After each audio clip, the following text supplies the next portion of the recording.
गणपतिगुं हवामहे कविं कवीनामुपमश्रवस्तमम् ज्येष्ठराजं ब्रह्मणां ब्रह्मणस्पत आनशृण्वन्नोतिभिः सीदसादनम् महागणपतये नमः।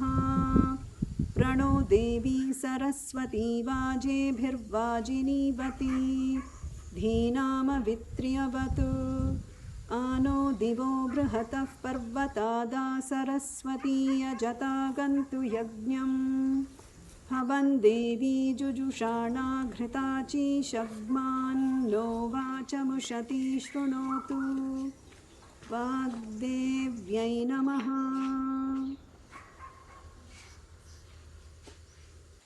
And with students, I have to tell them, please look at text first. Get the swaras right. You don't know where it's going up, where it's coming down. They're not able to listen and replicate. So use the text. Keep your eyes open. It's not a relaxation practice. You can't meditate right now on meaning. So I do this 1.5 hour lecture free on meditating on the meaning of mantra. And I have this little grid that I make, how the mind moves from using text to memorizing. I have a whole krama. I call it the memorization krama. And I force people, you have to use text. And at some point, you will know the text, but you will need to see it in bits. And at some point, you'll be able to take your eyes off the text, but you have to still concentrate a lot. And then at some point, you'll be able to walk around and chant. Move around away from that. That is memorization. So there's these levels, and you can't start as an adult. You can't start without text, because I've now taught. I do this for you. I have tried teaching. I have taught adults and kids. Even to kids, a book is necessary today. As of today, a book is necessary. But they learn faster. They learn faster, yes, and children learn faster. Adults take a lot more time. I actually refuse to teach folks who don't use text. And I've had, let's say problematic run-ins, especially with more senior people, like extremely senior yoga teachers who want to just chant from memory. And I'm like, no, you need to use the text. No, I'm going to follow the traditional way. And I'm like, you need to do this. And otherwise you can't, I can't teach you. Earliest memory I have of learning, 8, 7, 8, from that time, I've seen this era people cannot learn without text. Yes. We need it. And even with text, it is still very challenging. So even where the swara is marked, something, with the mind, if you're saying Namo, people are doing Namo, and I'm like, it's opposite swara. Namo, people are doing Namo. And so we have to teach them how to see and how to align that with, what you're seeing and what your mind is communicating to your vocal cords, and the sound being made have to get aligned. For me, that is Medha Shakti. That is not there these days. And so we need to get people to bring that focus, and you need to invest in this for now. In fact, I've seen that even people with classical music exposure, which is 7 swaras, find it difficult to do Veda chanting correctly, which is 3 swaras. Yes. Because the sancharas are totally different. There are really complex sancharas in Veda mantras. Yeah. Especially when it is normal, low, and then immediately up. Yeah. They will not get it because they need a gap there actually. Yes. So you need the book to achieve that. Absolutely. Namaste, Namaskar, Shantala Sriramaiah. It's a pleasure and honor to meet her after having known her over Zoom sessions and interactions and emails. It's my pleasure to meet her today. An even bigger pleasure is to hold this book, which is a vision of Shantala wrote, and so neatly executed by Sindhu and team. So this is a collection of mantras, which are part of what Shantala has conceptualized as Nitya Dhyana. We all know that Shantala has been a champion of Veda chanting and Veda chanting teaching, and which is not only creating chanters but also teachers. Um, Shantala, can you please give a glimpse of how you thought of composing this beautiful book? Well, there's first of all there's two books. One is Nitya Prarthana and one is Nitya Dhyana. So the vision, the idea behind this really has to do with the word Nitya. And so Nitya, in one way, is uninterrupted. True. So Prarthana is prayer. So may this tradition continue, this tradition of prayer continue in an uninterrupted manner. And so my vision, mission in life is to create the resources to allow for this uninterrupted practice to continue. And so Nitya Prarthana is a collection of chants, prayers from the daily, from the living tradition. So these are things we learned from, I learned from my mother, from her guru, from my uncle, from my aunt, grandmother, priest in the temple. You hear it everywhere. So these are, when you wake up, what do you do? When you step off the bed on the ground, there is a little prayer you can do. There's a little prayer you can say in the shower. And through this thought, you can turn your shower waters into the holy river waters of India. True. And so this was the idea, to collect these prayers into one book and present it in a way that is worthy of keeping in the altar, and would inspire folks to perhaps divinize daily life. Absolutely. I was just with thinking simple of the prayers. same thing. Yeah. Divinize daily every life. aspect of life, every aspect of daily life. Exactly. That was the idea. And so this Nitya Prarthana sort of rolled into Nitya Dhyana.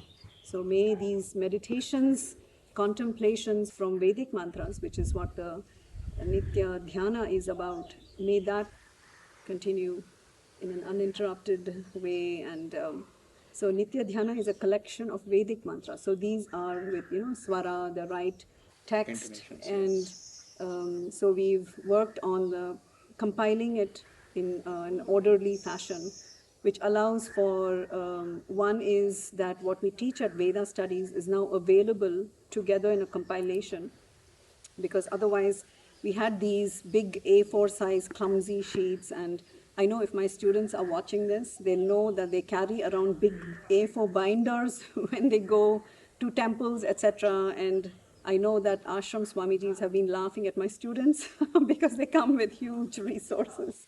And so to take this, one is it's convenient, two is I think it's inspiring to hold and to use and then to store, to keep it. And the vision is that we will then continue with Nitya Stotram or Nitya Stuti. We still have to figure out that. And Nitya Suktam. So complete the collection of Pancha Suktams, etc. So we can make that available in English transliteration and Devanagari. So we have several resources, especially in India, in our regional languages, widely available.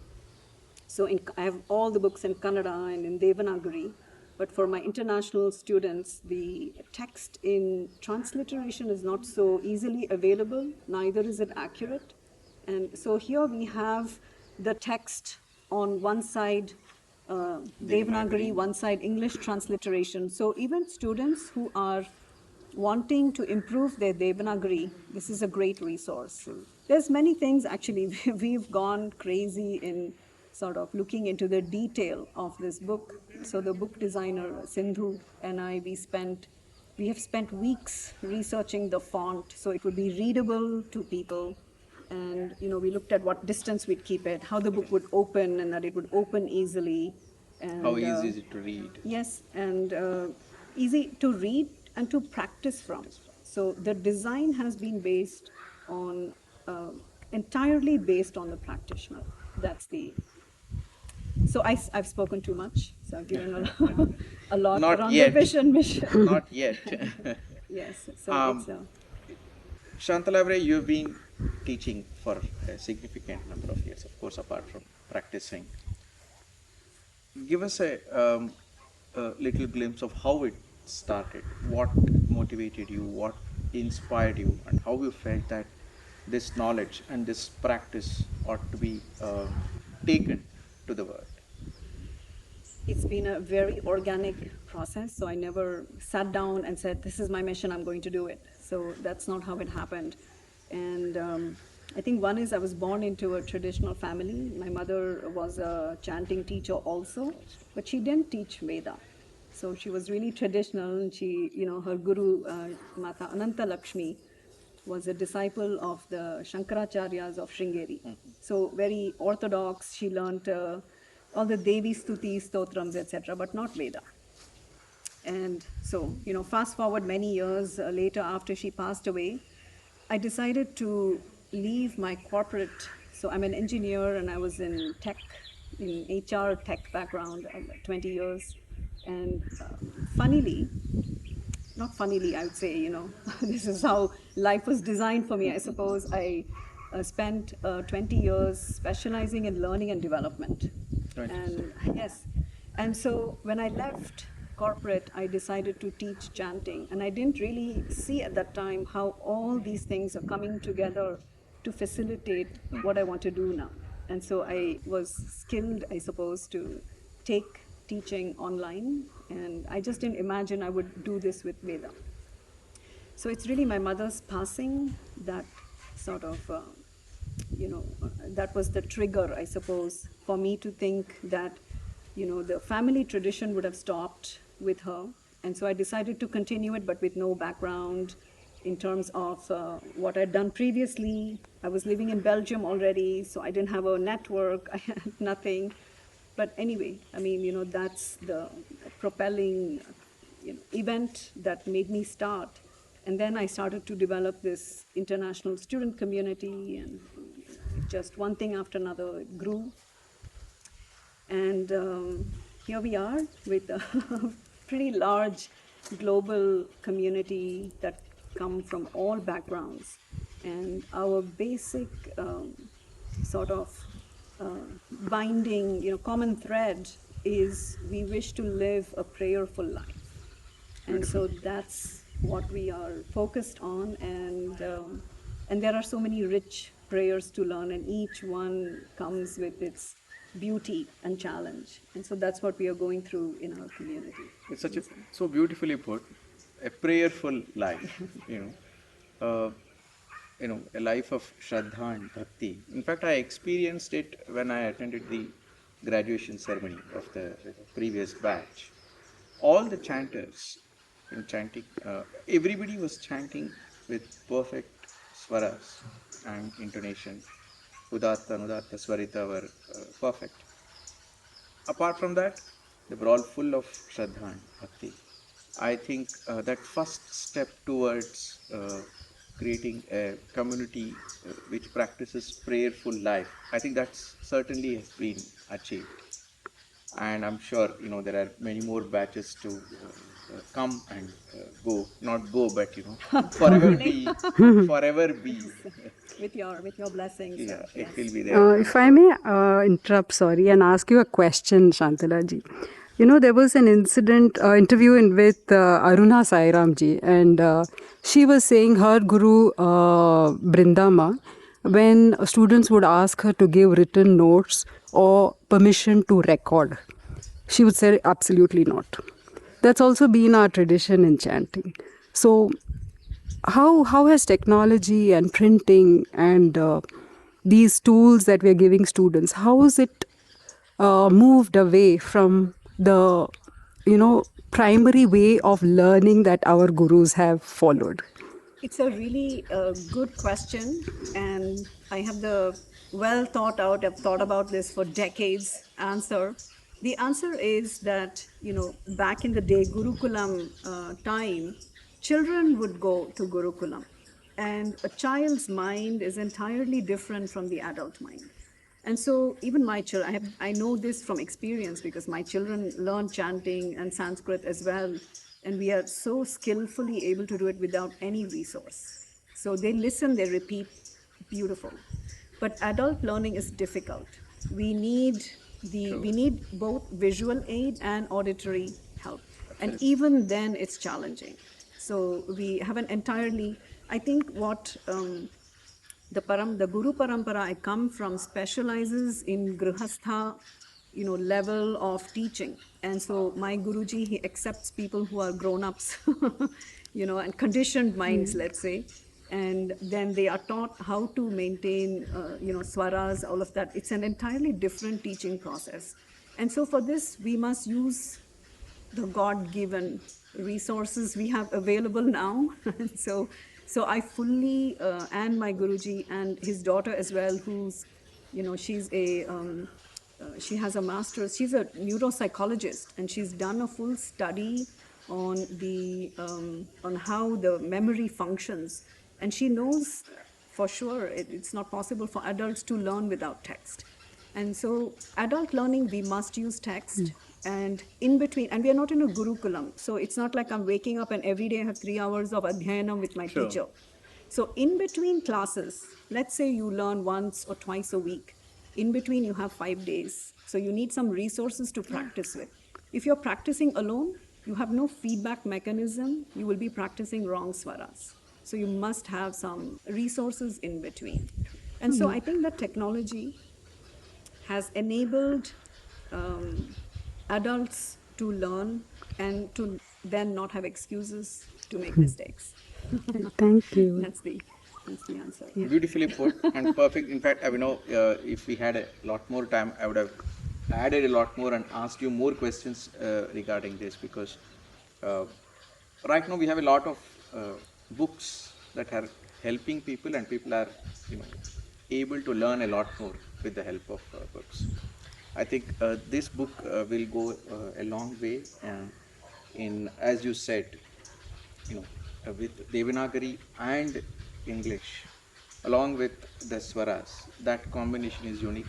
One thing complements the other, one thing aids the learning of the other. So I'm sure this is going to serve not only the purpose of the community that you are building. This will also serve the purpose of many more people who want to learn. And we look forward to a lot more from you. The Stuti and the Stotra as well. That's right. Dhanyavad. Thank you very much. Thank you. Firstly, generally when we say design, it's about showing our personality. But something like this is something wherein you should not show your personality. So how do you do that, right? And how do you downplay and how do you play? How do you show the content? More importantly than what you can do in this entire thing was my biggest learning for design in this. So that was one main thing, and the other one was selection of the typefaces. Of course, it had to, it had to have all the diacritics and everything, so that the intonations and everything, somebody who's referring the text could actually get it. And how do you keep the design silent? That was one of the efforts that we together made with this book, actually, I should say.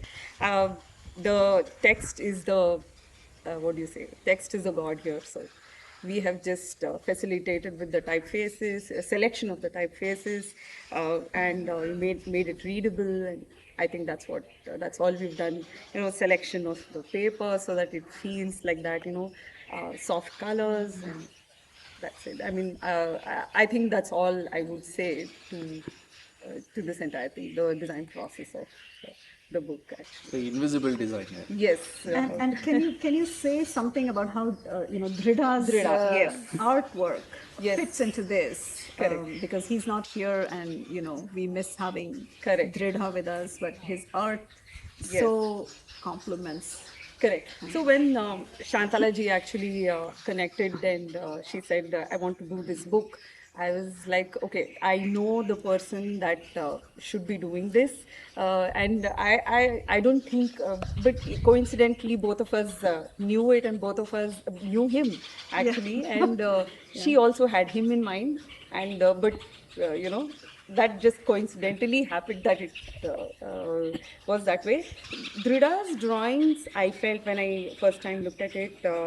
Uh, he has been learning from the Guru Shishya Parampara, actually, in the Guru Shishya Parampara, and then his drawings are being done the way it has to be done traditionally, like the way Shantala ji is doing her chanting, right?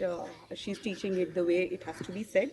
So that's how his drawings were. And if it has to be a book that has to be kept in the altar, we are trying to put two things which are beautifully done, I mean, traditionally done, and we are trying to put them together. So, by the energy and the nature of it itself, the entire book becomes divine. The content is divine, the drawing is divine. And how do we put it together in such a simple, silent way was the effort. So, Dhrdha's drawings were the perfect uh, mat, yeah, for this thing. You can actually look at all of these drawings. They're very simple, but proportions and everything are in that book, yes. Yeah, absolutely. And the images are complementing the Yeah. textual design. Yes. We It's we easy to be correct. out of sync. Yes. We didn't want any shading. We didn't want any other detail other than the outline of the form of the devas or the deities that I think the line part is yes. complementing it. Yeah, It it was a conscious decision because if it that had any filling, filling, it would yes, have attracted a yes. lot more. We didn't want color nor any shading or anything that will actually distract somebody from the main content, but still keep the divinity in the entire book. So it was a conscious decision to not follow the form. Yeah. Fantastic. So where will it be available to purchase?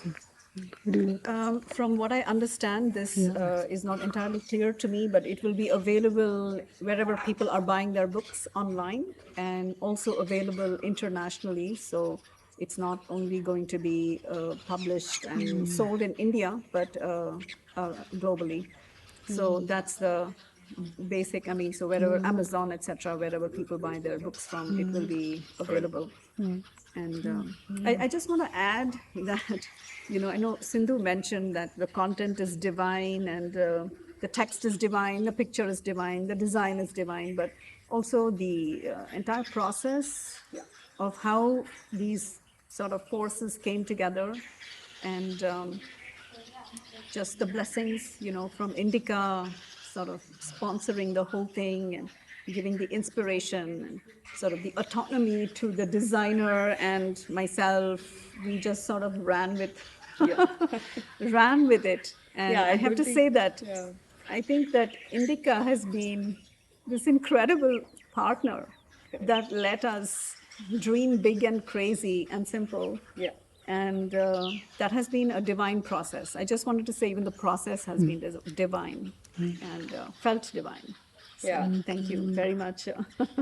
On behalf of Harikiran ji, and as we always keep saying, we are an institute for Indian knowledge systems, and that always has two parts: the scholarship, the Shastra, but also the embodiment, that is, the practice. This is one of those few things, the Veda chanting, where the Shastra and the practice is coming together. So this, while the Veda mantra is the most fundamental thing in Indian knowledge systems, it has a dimension of meaning. But then there is chanting practice. Then of course there is yajna practice and so on and so forth. So there is a performative dimension, and of course there is a textual dimension to it. So this is uh, one of those things which is together. and that's very unique to India. And like you said, the mantra, stotra, stuti, prarthana, all of them ought to be part of the daily life, the divinization of daily life. And we are very happy to be part of this. We are blessed to be part of this. We are very honored, and we look forward to be with people like Shantala, who kind of are torch bearers of this tradition. Harikiran ji always tells that, so when it comes to Indian knowledge systems, we need to have these three dimensions of preserve, protect, and promote.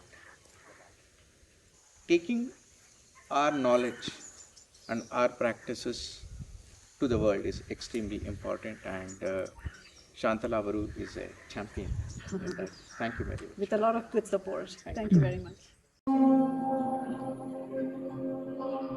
Shri Gurubhyo Namaha. Hari Om. Ganana Tva Ganapatigam Havanahi Kavim Kavinam Upamashravastamam Jyeshtarajam Brahmanam Brahmanaspata Nushunvatnoti Sida Sadhanam Mahaganapataye Namaha.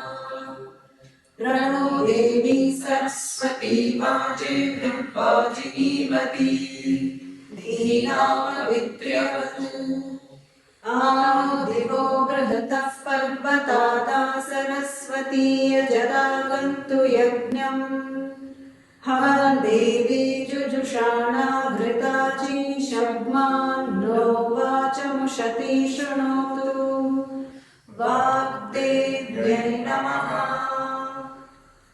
Charanam pavitram vitatam puranam yena bhutastarati dushkritani tena pavitrena shuddhena bhutaha atipapma namaratintarema Shri Sadguru Charanarvindabhyan